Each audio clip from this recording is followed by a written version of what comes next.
Paige, what are you doing? Sorry, I was trying to put together a machine to demonstrate cause and effect for a class. It's a Rube Goldberg machine. A Rube who machine? Rube Goldberg? It's so cool. It's a complex contraption designed to perform a simple task. Mine makes soup. Here's how it is supposed to work. One thing occurs and causes something else to occur. And that goes on and on like a chain reaction. You're the first person ever to make rubber chicken soup. Bon appetit! I like the chain reaction machine. It kind of reminds me of cause and effect text structure. I just found an example of it in this book I got on killer floods. Check it out. Hold that thought. Will Paige's vision of bowling balls and chickens create a dream machine? Will torrential floods continue to swamp Reed's thoughts? Make sure you watch Elements of Destruction and Floods of Fury before proceeding. Then, join the Knowledge Seekers as they set off in a lesson in chain reaction, cause and effect text structure in this episode of Thinking Aloud.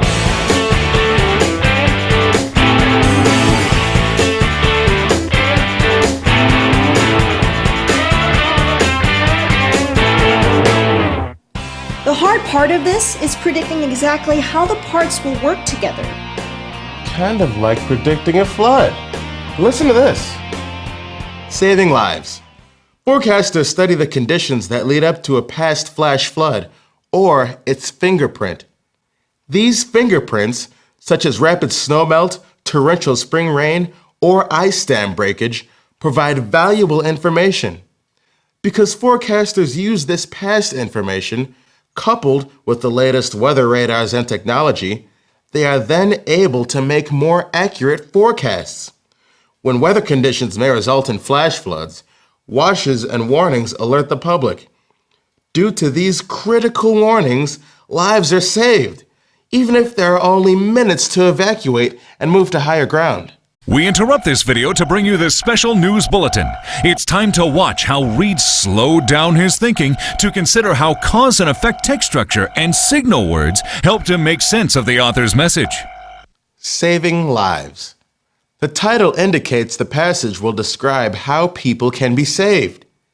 The first two sentences discuss the causes or conditions of a flash flood. And now I see that forecasters call these conditions fingerprints. When a word like fingerprint has quotation marks around it or is written in bold-face type, it signals that it is an important vocabulary word that I will want to remember. Now, the author has been using a lot of signal words, and there should be some around here.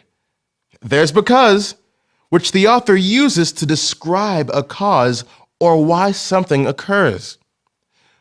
The forecaster's ability to use information from the fingerprint, radar, and technology causes something to happen.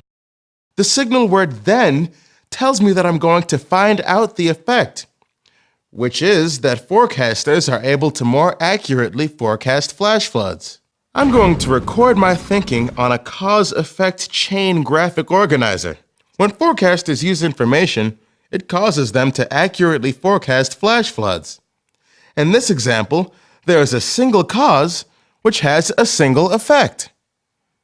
In the next sentence, the author uses the signal words result in to tell me that more events will happen. When an accurate forecast can be made, the cause, then watches and warnings are sounded to alert the public, the effect. Making an accurate forecast of a flash flood was the effect of using information. Now it causes warnings to be sounded.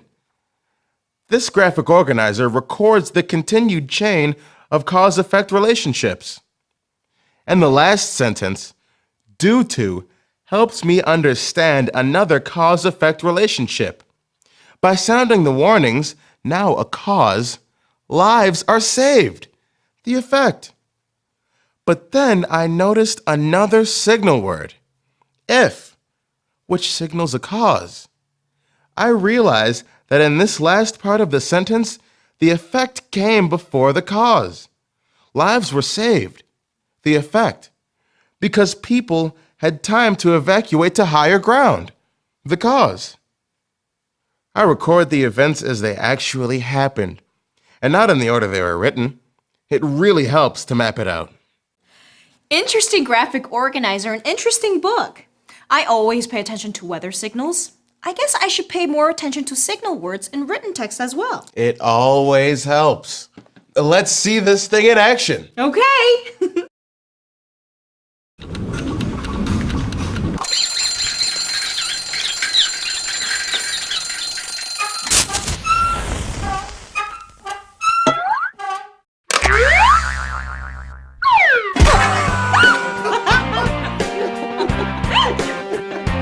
As we close the chapter on flash floods and cause and effect text structure, be sure to continue watching for the signal words, and remember that authors use text structure to help them relay information to the reader in a concise and more understandable way.